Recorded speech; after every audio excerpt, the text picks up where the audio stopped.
Welcome back to the show. This is Talking Through Your Kick. Thanks to our great sponsors, Luxbet, puntersparadise.com.au. You can head to the website for all your Melbourne Cup form, no matter where the venue. They've got form for all of the races, plus some terrific specials for those once-a-year punters or for those once-every-hour punters like N. Quinn, R. Barwick, B. Zarafa and N. Evans. Leave me out of that. I'm not a once-an-hour punter. And, of course, Grand Syndicates. And at the moment, I've got a couple of horses going beautifully at the moment at the Breakers. Plenty of horses to get involved with Grand Syndicates.com.au.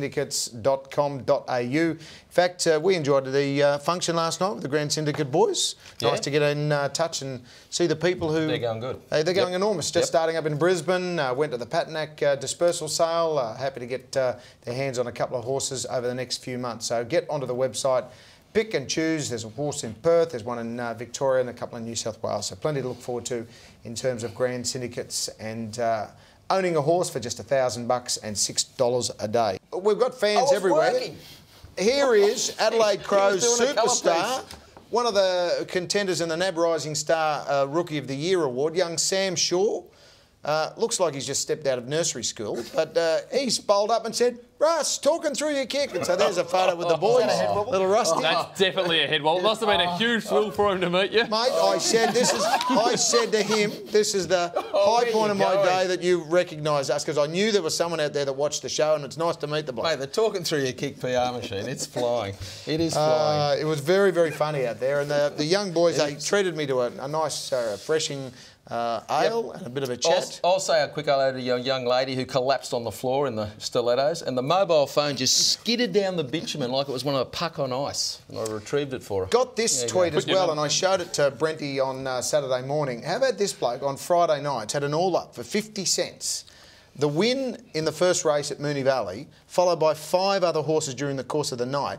He's tipped 6 on top. They all won, but he's had this little 50% parlay, which cost him $10.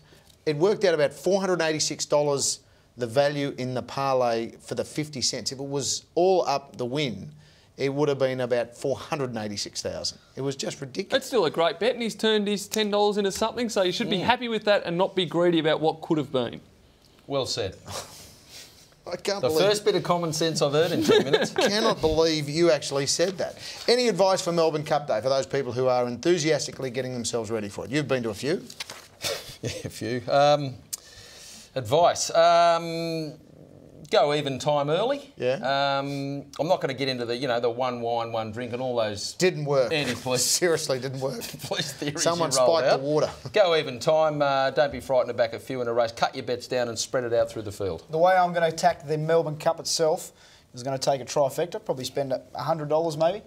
I'm going to take 5 or 6 horses, leave out Dunedin and Americane in the slot, try and hope to pot it and get a bit of value. Yeah, I did the same for the Derby. I put the 2 horses that I liked, field, and I thought if I'm going to have $100 on the win, I'm going to have a $100 field trifecta. And in hindsight, with Rawnack running, that trifecta paid unbelievably. It was like 11,000. Yeah, when you've got big, deep pools and you get horses that no one knows about. Second favourite runs second and pays 11,000. He's one of the favourites lobs into the 1, 2, 3 and the ticket gets halved. But an outstanding exotic punter, Harry Hindsight.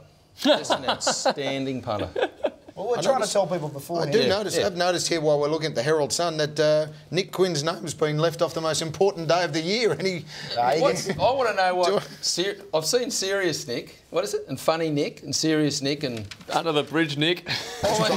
Did you write a yarn on this preview? No, it's the biggest day in Australian racing, and your Super name's Racing, nowhere. no Nick Quinn Super Racing. Nick Quinn was unavailable for this show. You obviously can't read because Nick Quinn is front and centre of Monday's form guide with tips at Fleming's, and so I don't know what you're looking at there in front of you. Final thoughts, boys. Something for the battlers on the day where we're looking to start the day. I'm going to go with Jenny from the block, from Steve Theodore. Good on you, Steve. You had a great day. I hope that he can kick the day off with Jenny from the block. Something for the battlers for Rusty. For me, Aeronautical, big wet sail in the last. Brenny boy. I'm going against Quinny. No, I'm sticking at race number 8, Stout Hearted. I think it's great each way value there in that 1800 metre race. And Quinny? The Herald Sun Stakes, race number 4. Free plug. Number 4, Sophie Spirit, have $1 the win, $2 the place at the $41 on the fixed odds. Number 5, by the way.